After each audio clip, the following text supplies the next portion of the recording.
something that I was thinking about as you're talking was, the gratitude side of it. And the way I found that this comes up for me is I get hyper focused on something and then I miss a bunch of other things.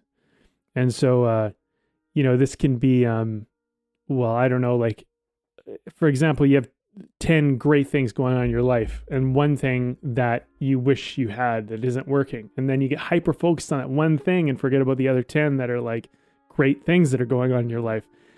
And this has been an exercise for me. Like every morning I wake up and I do a gratitude exercise. I just decided, you know what, I need to do this because I came to the recognition that gratitude combats fear and worry and anxiety. And I was having this fear and worry and anxiety come up, which doesn't usually happen for me a lot, but for whatever reason it was coming up and I didn't know how to navigate it.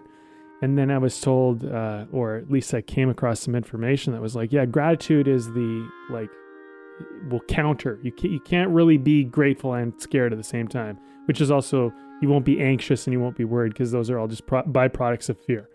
It's true. And what I found when I started doing the exercise was like, oh, look at this. There are like all these great things in my life right now that I'm not paying attention to.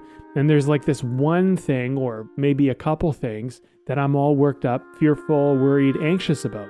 And so what I found a gratitude exercise did was it helped me to have a more holistic view of my life and not be hyper focused on the one thing or two things that are not perfect right now. And that also led me down the road of how do I do this to like kind of escape being present and like end up in the future going, well, when I get here, then it'll be good because that thing will be resolved.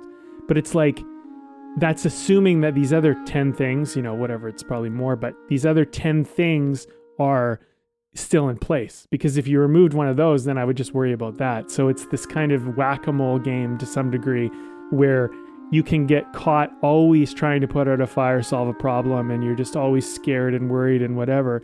Whereas if you're in gratitude, you're looking at, okay, all this stuff is going right. This one thing isn't going perfect yet, but I'm so grateful and so happy that so much of this is going right. And like, that makes it a little bit easier to approach the one or two things that aren't going so well.